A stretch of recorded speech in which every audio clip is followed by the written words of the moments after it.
So the Leontief input-output model was given by Professor Vasily Leontief. Okay, and the main assumption or the main idea on which this model is based is that the producing sectors in an economy are interrelated. So interrelated in the sense of from the name of the model itself, input output. Okay, so they are interrelated in the sense that the output of one industry becomes an input for the other industries. So this is how they are interrelated.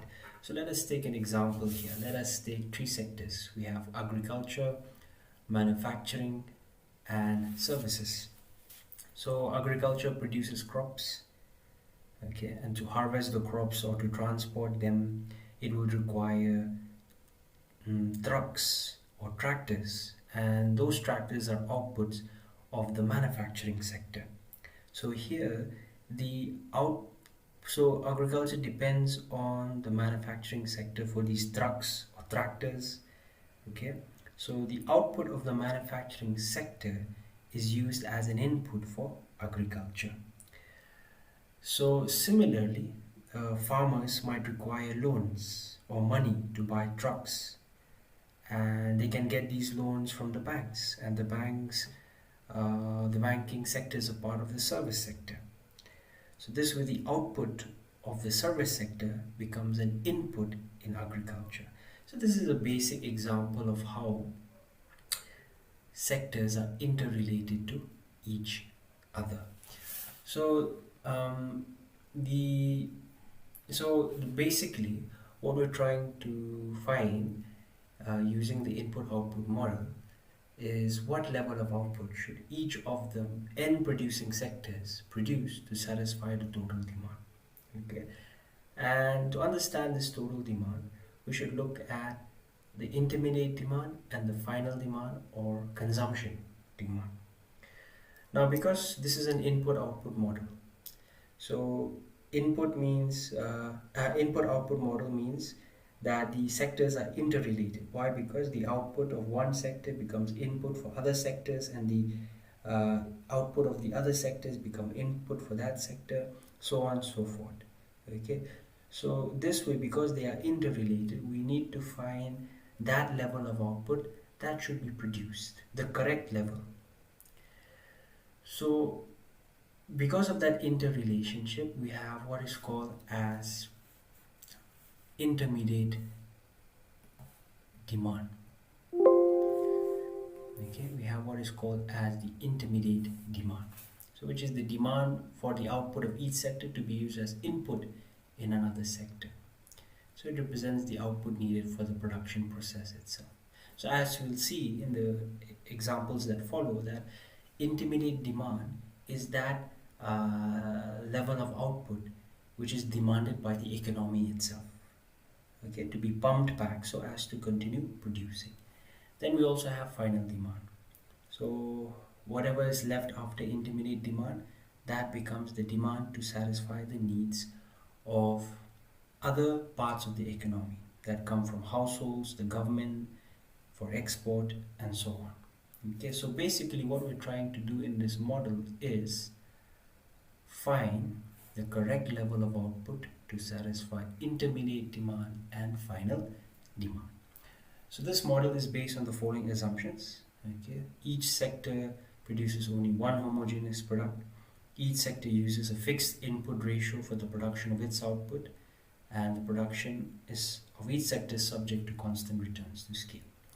Okay, so what we'll try to do, okay, just to have a basic understanding of this model, is to capture this interrelationship among sectors, okay, of how the output of each sector is used in a fixed way or a fixed combination of output used as inputs in a particular sector. So let us take an example. So let us take three goods of three sectors. Let's say steel, iron, and coal. And to produce a unit of these goods, the inputs of other goods are used in a fixed ratio. So they are interrelated. So let's say 1 unit of steel requires 0.8 units of steel itself. Okay, and going back to the definition, because it talks about how the output of one sector is used as an input in other sectors and also in that sector itself. So 0.6 units of coal and 0 units of iron, then 1 unit of iron requires 0.1 units of iron, 0.9 units of coal, 0 units of steel, and 1 unit of coal requires that much amount of the other output. So we represent this information in the form of an input matrix, and this is what we get. Okay, so this is the requirements of steel.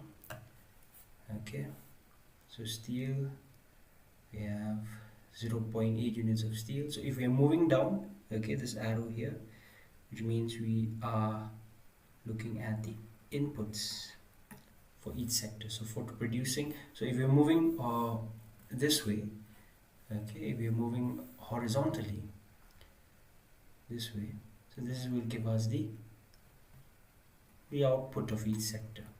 Okay, so this will be the output of steel.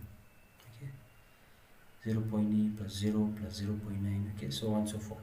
Now if we move downwards, okay, of each column, this will give us the input requirement. So to produce 1 unit of steel, we need 0.8 units of steel as given here. We need 0.6 units of coal and 0 units of iron. Similarly, for iron, to produce 1 unit of iron, we need 0 units of steel, 0.9 units of coal, and 0.1 units of iron. Okay, so this symbolically looks something like this. Okay,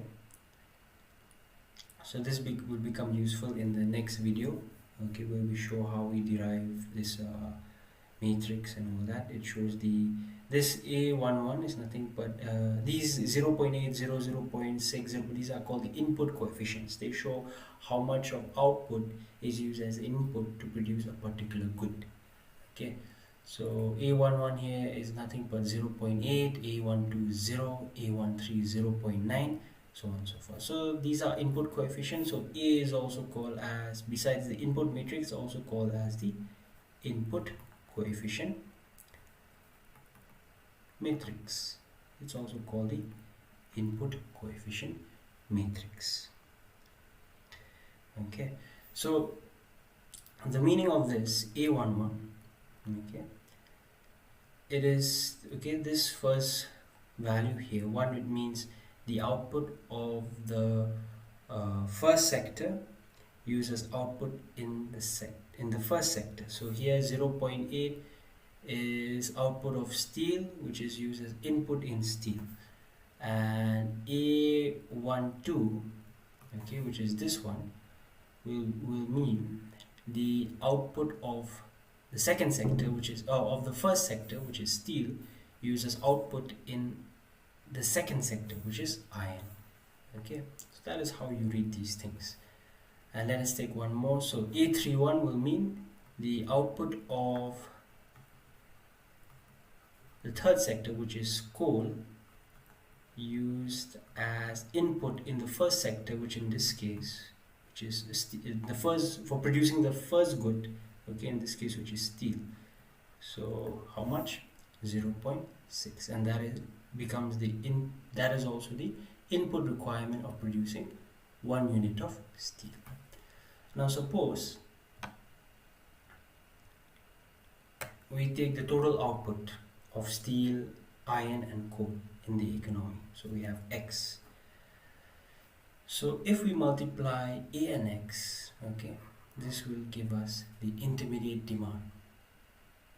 Okay, in other words, it will give us a matrix of it will represent the intermediate demand, or the amount of output that is used as input in the production process. In other words, that will be the amount of steel, iron, coal, okay, which is produced but again absorbed back into the economy, because they become inputs for producing other goods.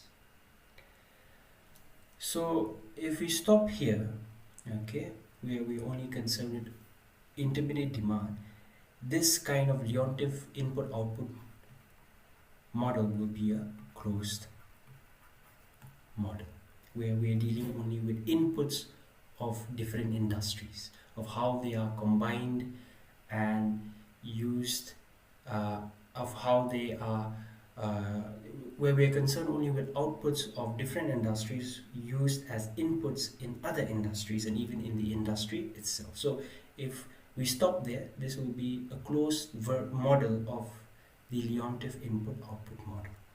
But as we know that besides the intermediate demand, we also have the final demand.